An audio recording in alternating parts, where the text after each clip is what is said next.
Hello everyone and welcome to Edu English Studio. If you are a teacher in the UAE preparing for TESOL English Specialization Exam under the Teacher Licensing System TLS, you are in the right place. Let me tell you something personal. I myself passed the TESOL Specialization Exam in one go. I know how stressful it feels to prepare, but with the right strategy and focus, it is completely possible. That's why I'm here to guide you step by step through the same process that worked for me. Let's start with some exam facts. According to the official TESOL study guides from 2019 and 2022, the test includes 125 multiple questions with a 2 hours limit delivered on computer. But here's something important. When I personally took the exam in May 2025, I noticed a change. They introduced a new spelling correction section. This added 10 extra questions, making the total 135 questions in 2 hours. So while the core structure is the same, multiple choice, computer based, and 2 hours, you should be prepared for slight updates like spelling correction or new question types. So that's why in this channel I will not only cover what's in the study guide but also share real test day insight so you are fully ready. This exam is divided into 10 domains and each one carries a weight, meaning some areas are tested more than others. For example, linguistic is the largest section, about 16% of the test, right?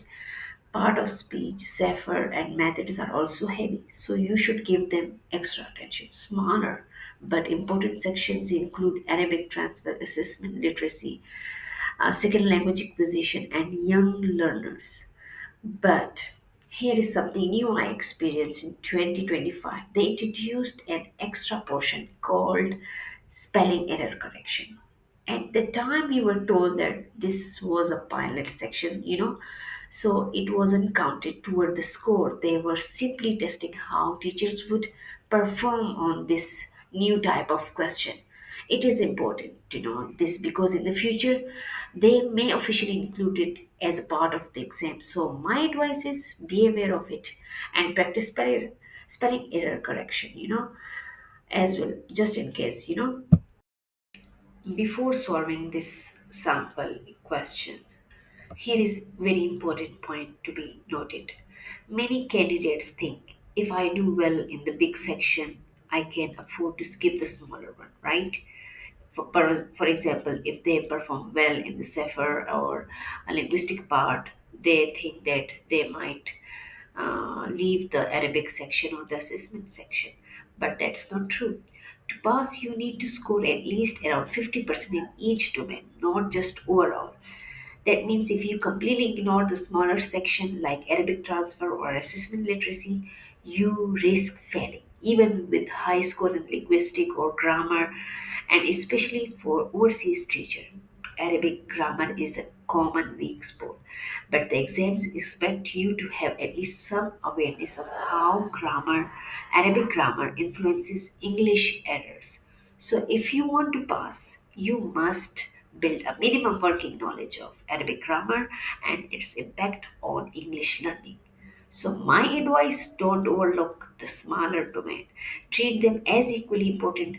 They can make the difference between passing and failing. Okay, so here is an example from the official TESOL study guide. What might be the reason for an Arabic speaking student saying she good teacher? And we all know that the correct answer is because in Arabic the verb to be is not used before an adjective. Before good, there is no to be, no is or am or are, right? This is exactly the type of question you will see in the exam, testing your knowledge of linguistics and how Arabic transfer creates learner errors. But remember, this is just a sample question. In this video, we are only showing you the style of question. We will cover the Arabic transfer domain separately in detail.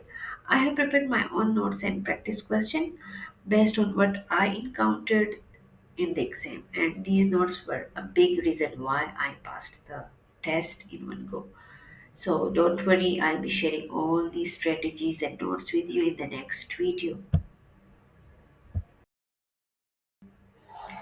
Okay, when you are preparing for the test, focus on two things. Break down each domain into simple steps. Practice with as many sample questions as possible. That's exactly what I will give you here. Clear explanation, practice so you don't just memorize but actually understand.